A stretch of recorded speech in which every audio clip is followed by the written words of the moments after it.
பிரியமானவர்களே, இயேசு கிறிஸ்துவின் நாமத்தில் உங்களுக்கு என் அன்பின் வாழ்த்துக்கள். நல்லா இருக்கிறீங்களா? ஆண்டவர் இயேசு இந்த நாளில் உங்களுக்கு ஒரு அற்புதம் செய்ய போகிறார். ஏதோ ஒரு காரியத்தில் அற்புதம் தேவை இருக்குது தானே?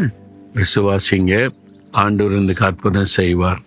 இல்லைங்க, என் வாழ்க்கையே அவ்வளோதாங்க, எனக்கு ஒன்றுமே சரியில்லைங்க, எனக்கு ஞானமும் இல்லை, எனக்கு மற்றவங்கள மாதிரி வசதியும் இல்லை, மற்றவங்க மாதிரி எனக்கு ஒரு மன தைரியமும் இல்லை, நான் நல்ல சுகமாகவும் இல்லை, இப்படி பலவீனப்பட்டு போனேன், அப்படிலாம் உங்களையே நினைத்து வருத்தப்பட்டு சூழ்நிலை கண்டு கலங்குறீங்களா?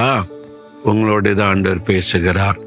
வேதத்தில் ஒரு வசனம் பாருங்க, 2 நாளாகமும் 14 வசனத்தில் ஒரு ராஜா தேவனை நோக்கி ஜெபம் பண்ணுகிறார். அவருக்கு விரோதமாக ஒரு சத்துரு எழும்பி வருகிறான். 10 லட்சம் இராணுவ வீரர்களோடு வந்தானாம். 10 லட்சம் இராணுவ வீரர்கள் வந்து சூழ்ந்தா என்னாகும்? தேசமே பாழாய் போயிடும். இவருக்கு அவ்வளோ பெரிய இராணுவமும் இல்லை, பலமும் இல்லை. அதனால் ஆண்டவர் நோக்கி ஒரு அருமையான ஜெபம் செய்கிறார்.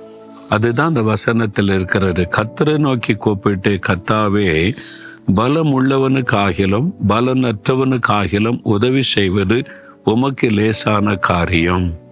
நான் பலன் இல்லாதவனா இருக்கிறேன், பலவீனப்பட்டவனா இருக்கிறேன், எதிரியை போல எனக்கு பலன் இல்லை, அது அளவுக்கு இராணுவம் இல்லை, ஆனா நீர் எனக்கு ஜெயம் தர முடியும், நீர் பலவீனமான எனக்கு உதவி செய்ய முடியும்னு ஒரு அழகான பிரார்த்தனை பண்றார். ஆண்டவர் அந்த ஜெபத்தை கேட்டு ஒரு பெரிய அற்புதம் செய்து சத்துருக்களை சிதறடித்து பெரிய வெற்றியை கொடுத்தார். நீங்க நினைக்கலாம், நான் பலன் இல்லாதவன், நான் உதவி இல்லாதவன், எனக்கு அப்படிலாம் யாரும் எம்எல்ஏவும் தெரியாது, எம்பியும் தெரியாதுங்க, நான் வந்து சாதாரண குடும்பத்தை சார்ந்தவங்க, என் வாழ்க்கையில எனக்கு உதவி செய்வதற்கு யாரும் முன் வர மாட்டாங்க, நான் அந்த மாதிரி தாழ்ந்து போன நிலைமையில் ஆயிட்டாங்க அப்படின்னு நினைக்கிறீங்களா? கர்த்தர் இருக்கிறார் உங்களுக்கு உதவி செய்ய. உங்களுக்கு உதவி செய்வது அவருக்கு லேசான காரியம். பிரச்சனை பெருசா இருக்கலாம், போராட்டம் பெருசா இருக்கலாம், தேவை பெருசா இருக்கலாம். நினைச்சு பார்த்தாக்கி இதெல்லாம் சந்திக்கிறதற்கு, இதுக்கு கடந்து செல்வதற்கு பலனும் இல்லை, வசதியும் இல்லை நினைக்கிறீங்களா? பலமுள்ளவனா இருக்கலாம், பலனற்றவனா இருக்கலாம். யாராயிருந்தாலும் உதவி செய்வது ஆண்டவருக்கு லேசான காரியம். உங்களுக்கு உதவி செய்வது ஆண்டவருக்கு லேசான காரியம். முடியாததை முடிய செய்வார். ஒரு சமயம் பாருங்க, நான் சென்னையில் ஒரு சகோதரர் தங்கியிருந்த ஹோட்டலில் ஒரு சந்திக்க போனேன். எனக்கு தெரிஞ்ச ஒரு குடும்பத்தார் இங்கே உட்கார்ந்துருந்தாங்க. அவன்கிட்ட கேட்ட, என்ன பிரதர் அப்படின்னு விசாரித்த போது, என் மகனுக்கு ஒரு இன்டர்வியூ வந்திருக்கிறது, அதுக்காக சொந்த ஊர்லேருந்து புறப்பட்டு வந்தோம். சரி, அது ஏன் துக்கமாக இருக்கிறீங்க அப்படின்னு கேட்டேன். முழு தமிழ்நாட்டுக்கு ஒரே ஒரு சீட்டு தான், அது கவர்மெண்ட் போஸ்ட்டு, அதுக்கு தான் இன்டர்வியூ வச்சுருக்கிறாங்க. நான் போய் இன்றைக்கி அந்த ஆஃபீஸில் போய் மெதுவாக விசாரிச்சுட்டு வரலான்னு போனால், நீங்கள் வந்து எந்த மினிஸ்டருடைய லெட்டர் வச்சுருக்கிறீங்க அப்படின்னு கேட்குறாங்க. எனக்கு எந்த மினிஸ்டருன்னு தெரியாதுங்க, எம்எல்ஏவே தெரியாதுன்னு.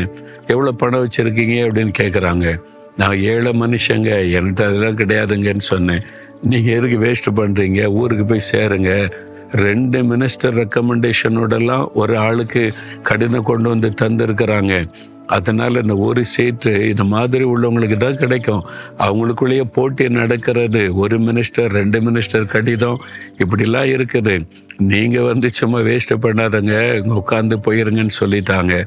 அதனால் என்ன பண்ணுறதுன்னு சோர்ந்து போய் இருக்கிறேன்னாங்க. நான் சொன்ன, பயப்படாதங்க, உங்களுக்கு உதவி செய்ய பரலோகத்தின் தேவன், எந்த மினிஸ்டரும் உங்களுக்கு உதவி செய்ய முன்வராமல் இருக்கலாம். மினிஸ்டர்களுக்கெல்லாம் மினிஸ்டர், சர்வலோகத்தின் ஆண்டவர், ராஜாக்களுக்கெல்லாம் ராஜா, அவர் ஏக சக்கராதிபதி. அவருக்கு எதுக்கு பயப்படுறீங்க? வாங்க நம்ம ஜெபிக்கலாம். ஆண்டவர் அற்புதம் செய்வார். உங்களுடைய மகனை இன்டர்வியூ அட்டன் பண்ண சொல்லுங்க அப்படின்னு ஜெபம் பண்ணி தைரியப்படுத்திட்டு வந்தேன். சில நாள் கழித்தது என்னை தற்செயலாய் சந்தித்த சொன்னார், பிரதர், அன்றைக்கு நீங்கள் என் மகனுக்காக ஜெபிச்சு இன்டர்வியூ அட்டன் பண்ணுங்கன்னு சொன்னீங்க, அந்த ஒரே சீட்டும் என் மகனுக்கே கிடைக்கும்படி கர்த்தர் செய்தார். மினிஸ்டர்மாருடைய லெட்டர்ஸ் எல்லாம் குப்பை தொட்டிக்கு போக பண்ணிவிட்டார். அதுதான் ஆண்டவர். பலமுள்ளவனுக்காகிலும் பலனற்றவனுக்காகிலும் உதவி செய்வது அவருக்கு லேசான காரியம். ஏன் பயப்படுறீங்க? அவர் இருக்கிறார் உங்களுக்கு. ராஜாதி ராஜா, கர்த்தாதி கர்த்தா, சர்வத்தை ஆண்டு நடத்துகிறவர். அவர் துணை இருக்கும்போது உங்களுக்கு எதுக்கு கவலை? பயப்படாதங்க, தைரியமா சொல்லுங்க, ஆண்டவரே, நான் பலவீனம் உள்ளவன் தான், ஏழை தான், குறைவுள்ளவன் தான், எனக்கு உதவி செய்ய எந்த மனிதரும் இல்லைதான். ஆனால் நீங்க எனக்கு உதவி செய்வீங்க, எனக்கு அற்புதம் செய்வீங்க. இந்த காரியத்தில் இன்றைக்கு ஒரு அற்புதத்தை நான் எதிர்பார்க்கிறேன். இயேசுவின் நாமத்தில் ஆமேன், ஆமேன்.